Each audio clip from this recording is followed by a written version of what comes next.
ওহো, এটা কি চাঁদের মাটি? আমি সত্যি এসে গেছি। এখানে তো কোনো গাছ নেই, কিন্তু এক অদ্ভুত নীরবতা আছে, যেন পুরো মহাবিশ্ব আমার নিঃশ্বাস শুনছে। ইস, পা তো জমিতে আটকে থাকেই না।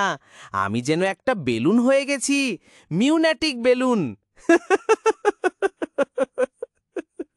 তোমরা তো একদমই ভয়ঙ্কর না, বরং মজার। এই যে আমার নতুন এলিয়েন বন্ধু, এদের নাম দিলাম মুনমুন আর চাঁদ পুচু। ইলিশ চাঁদেও গন্ধ ছাড়ে, সমস্যা একটাই, তেল ভাসে। আমি যদি সয়াবিনে ভেসে যাই তাহলে? এটা কি মিষ্টির দোকান? চাঁদের পর মঙ্গলেই তো বুঝি স্বর্গ।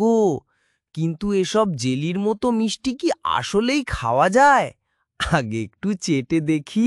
এটা কি গুহানা জাদুর রাজ্য? আলোগুলো এমন ঝিলমিল করছে কেন? যদি এখানেই থেকে যাই, কেউ কি খুঁজে পাবে আমায়? ওরে বাবা, আমি কি এখন ভবিষ্যতের পৃথিবীতে যাচ্ছি নাকি ডাইনোসরের যুগে? সময়ের মধ্যে ঝাঁপ দিলাম ট্যাবু স্টাইলে।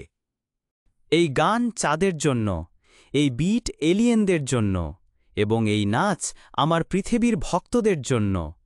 ৩, ২, ১, মিউজিক অন।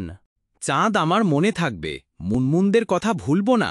এবার ফিরে চলি, পৃথিবীর ব্লগার বাচ্চারা আমার জন্য অপেক্ষা করছে।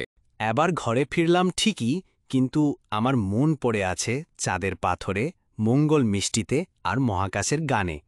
আমি ফিরব আবার একদিন।